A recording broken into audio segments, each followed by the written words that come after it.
Max Verstappen has just uncovered a flaw so critical, it could reshape the entire trajectory of Red Bull's 2025 season. And no, it didn't come from some wild crash or a dramatic retirement. It wasn't a headline-making outburst on the radio or a press conference bombshell. It came from silence. From late nights in the simulator, from hours spent poring over telemetry, from Max doing what Max does best when the car isn't doing what it should, hunting down the truth. And now that he's found it, the question isn't just what's wrong with the RB21. It's, can Red Bull fix it in time? Because what Max has uncovered isn't just a setup issue or a bad weekend. It's something far more worrying. Something that could unravel the most dominant streak modern Formula One has ever seen. And it's already cost him.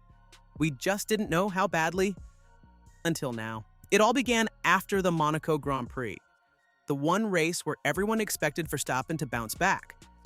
But instead, the defending world champion looked ordinary, P4, off the pace, and more importantly, visibly frustrated.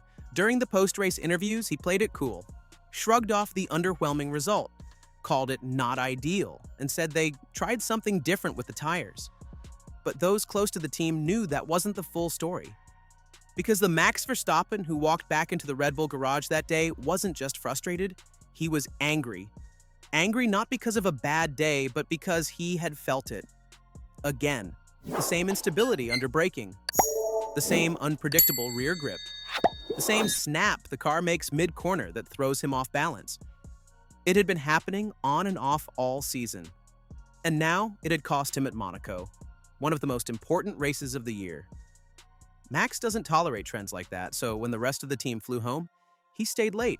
And then, when the lights came back on at Milton Keynes, he was already there, digging through data, running simulations, trying to understand what was wrong with the RB21.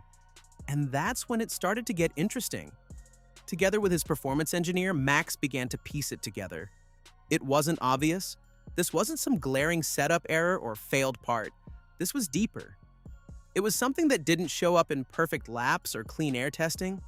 It only emerged under real conditions, when the car was heavy with fuel, when the tires were under stress, when the circuit was bumpy and the grip was inconsistent. And what they found? The RB21 has an aerodynamic flaw buried in its floor design, specifically in how the car's aero platform responds to changes in ride height. Whenever the car dips too low or rises just a bit too high, the underbody stalls. The rear grip vanishes. The car snaps. It's not every lap, it's not every track. But when it happens fast. And for a driver like Max, who relies on precision and trust in the car's rear end, that's a nightmare. The issue wasn't entirely new. Whispers inside Red Bull's garage suggested they'd seen minor signs of it earlier in the season. But with wind still coming in, and Verstappen managing to drive around the problem, it wasn't treated as urgent. Until now. Because after Monaco, Max had had enough. He told the team, this needs to be addressed immediately. But here's where it gets even more tense. Sources close to the team say Red Bull's technical department was initially hesitant. With Adrian Newey's exit earlier this year, the leadership had shifted. There were new protocols.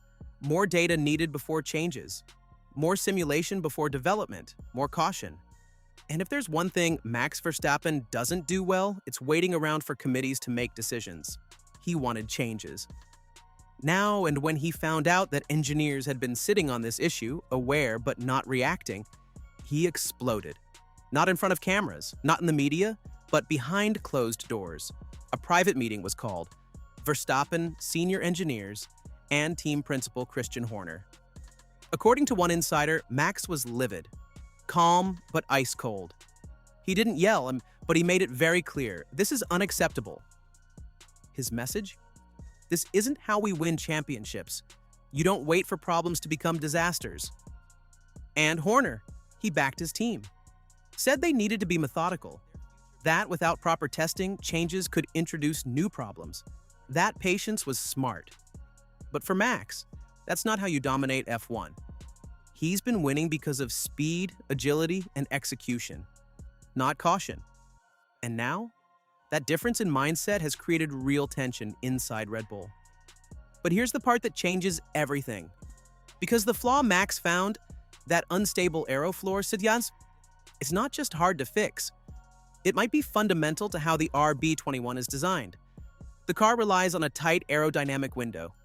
It works beautifully when everything is perfect. But the moment conditions shift, heavier fuel, worn tires, variable track temps, it loses balance. It becomes unpredictable. It becomes beatable. Meanwhile, McLaren, they've gone the other way.